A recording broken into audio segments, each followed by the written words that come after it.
Хайырлы кеш, НТР каналында яңалыклар тапшыруы, студияда Гүлия Нигъматуллина, бүгінгі шығарылышының төп темалары. Хыяллар шынға аша. Радмир Билеев Тілеклер шыршысы хайрия акциясында катнашты.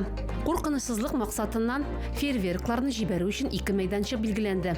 Дәүләт автоинспекциясы хезмәткәрләре тылсымчы ролендә полиция кыш бабайы акциясы узды. Күңелле ял. Нефтехимиклар паркында Чыршы шәһәрчеген ачу тантанасы үтте. Тарихта беренче тапкыр Түбән Камада Аяз Сәхапов истәлегенә хоккей турниры оештырылды. Яңа ел мөгъҗизалар вакыты. Түбән Камада күркәм бер традиция бар. Тілеклер шыршысы хайрия акциясы кысаларында нәни шәһәрдәшләрнең хыялларын чынга ашыру. Әлеге изге эшкә Радмир Билеев та кушылды. Район башлыгы 6 балага бүләкләр тапшырды. Администрация бинасында сабыйлар өчен уен көлке, җыр-бию белән үрелеп барган бәйрәм оештырдылар. Анда безнең хәбәрчебез дә булып кайтты.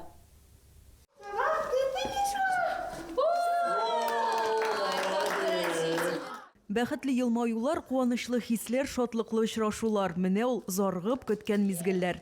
Шәһәр администрациясендә нәни кунаклар. Тылсымлы чыршыдан аларның хатларын Радмир Билеев күреп алды һәм хыялларын тормышка ашырырга алынды.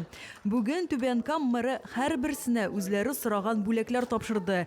Нәниләрнең шатлыклы йөзләрен күрү үзе бер бәхет ди ул.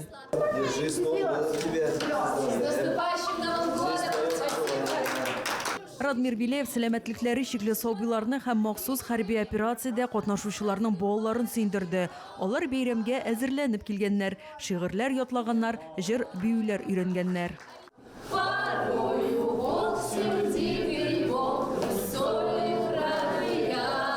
Новый год – это праздник волшебства. Яңа ел ул мөгъҗизалар вакыты. Ничек кенә катлаулы булмасын, бу тормыш һәм ул дәвам итә. Безнең халык бик тырыш һәм бердәм. Шулай булганда без барысын да булдыра алырбыз, ди Радмир Билеев. Балаларны хоккейчылар да кутладылар. Алар кычак күчтәнәчләр алып килгәннәр. Бәйрәм җыр-биюләр белән үрелеп барды. Альбина Вәлиева, Гөлназ Җаббарова, Булат Зиханшин, НТР яңалыклары. Түбән Камада яңа ел бәйрәмнәрендә фейерверкларны җибәрү өчен 2 махсус мәйданчык билгеләнде. Бу хакта шәһәр мэры Радмир Билеев хәбәр итте. Ул искәрткәнчә, Татарстанда янгынга каршы махсус режим 8 гыйнварга кадәр гамәлдә булачак. Әлеге режим чорында пиротехника куллану, кешеләрнең иминлеген, торак фондының һәм инфраструктура объектларының сакланышын тәэмин итү максатыннан шикләнә. Түбән Камада салютларны түбәндәге урыннарда җибәрергә рөхсәт ителә. Химиклар проспектындагы 86-нчы, Южный урамындагы 4-нче йорт каршындагы мәйданчыклар. Кор кызыннан һәм кыш бабайдан бүләк дәүләт автоинспекциясе хезмәткәрләре машина йөртүчеләрне һәм пассажирларны якынлашып килүче яңа ел белән кутладылар. Рейд төзүчеләр Химиклар проспектлары киселешендә оештырылды. Инспекторлар машиналарны туктатып, автомобиль йөртүчеләргә күчтәнәчләр өләштеләр. Тик бер шарт белән әкият тылсымчысына шигырь укырга кирәк була. Түбән Камалар биремне бик теләп башкардылар.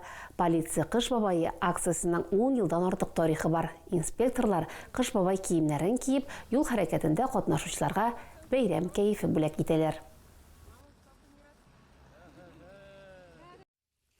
Сәхнәгә Шүрәле убырлы карчык чыга, аннары Кор кызы һәм Кор бөртекләре. Нефтехимиклар паркында Чыршы шәһәрчеген ачу тантанасы театральләштерелгән тамаша белән башланып китте. Түбән Камалар артистлар белән бергә кыш бабайны чакырдылар, аннары Чыршы утларын кабыздылар. Әлеге шәһәрчекнең үзенчәлеге урман гүзәле тирәсендә ясалган зур шугалак. Үз тимер аяклары белән булган кешеләр өчен анда керү бушлай. Паркны гаилә ялы өчен уңайлы һәм күңелле итү өчен барысы да эшләнгән ди Түбән Камалар. Сөйләр яңалыкларыгыз, уртаклашыр хәбәрләрегез булса, шалтыратыгыз, языгыз килегез. Безнең номер 8917 90 73 077.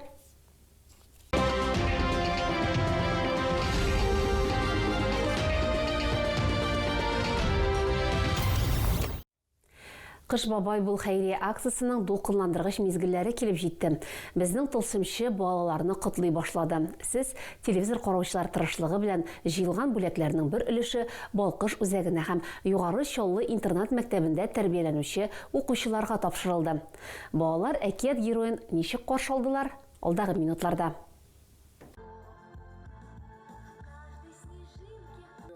Не умею ни черта.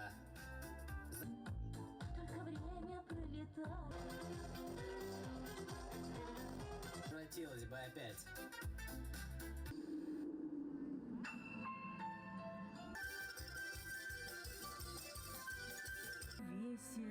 Покой в душе.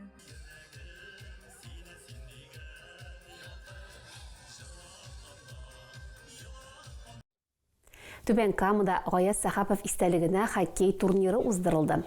Ул нефтехимик клубына, Россия хоккей элитасына юл ачкан легендар шәхес. 1995 елның август айында милләтара хоккей лигасы утырышында катнашып, анда лига составына нефтехимик командасын кертү мәсьәләсе хәл ителә.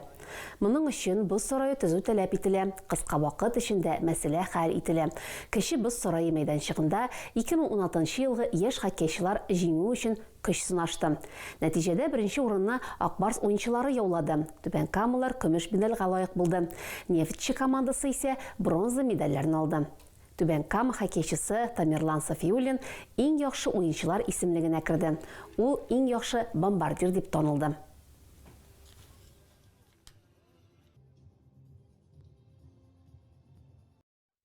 Әгәр сезгә яңалык ошаса, яисә күрми калсагыз, безнең тапшыру кич 11-дә һәм иртәнге сәгать 6-да кабатлап күрсәтелә. Чыгарылышлар ВКонтакте челтәрендәге Татарлайф аккаунтында урнаштырылып бара. Шулай ук Макс төркемендәге рәсми аккаунтыбызга рәхим итегез. Безнең белән бергә булыгыз. Бүгенгә менә шулар. Хәерле кичләр сезгә.